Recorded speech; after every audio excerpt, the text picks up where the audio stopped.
এগুলো জমজম পানির পাত্র মসজিদে নববীর ভিতরে। আমরা যখন মক্কা মদিনায় যাই, প্রথমে হয়তো অনেকে জানা থাকে না, এক দেশ থেকে আরেক দেশে যাওয়ার কারণে আবহাওয়া পরিবর্তন, আবার বেশি গরম, এই জন্য যখন আমরা জমজমের পানি পান করি, ঠান্ডা পানি পান করার দ্বারা ঠান্ডা লেগে যায়, অসুস্থ হয়ে যায়।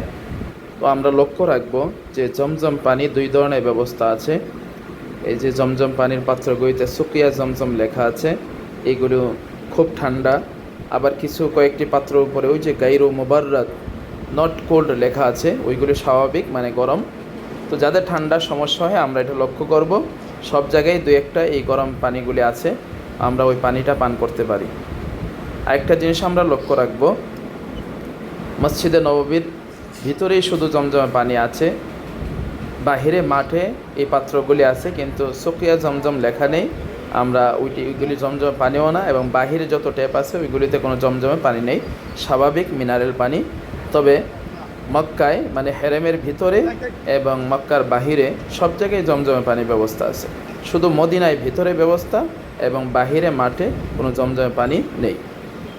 মসজিদ নববীতে এই যে বিশাল ফিলার, হাজার হাজার ফিলার আছে, এই ফিলারগুলিতে, এই ছিদ্রগুলি, নেটগুলি থেকেই ঠান্ডা শীতল বাতাস প্রবাহিত হয়, এর কারণে পুরা মসজিদ নববী ঠান্ডা থাকে।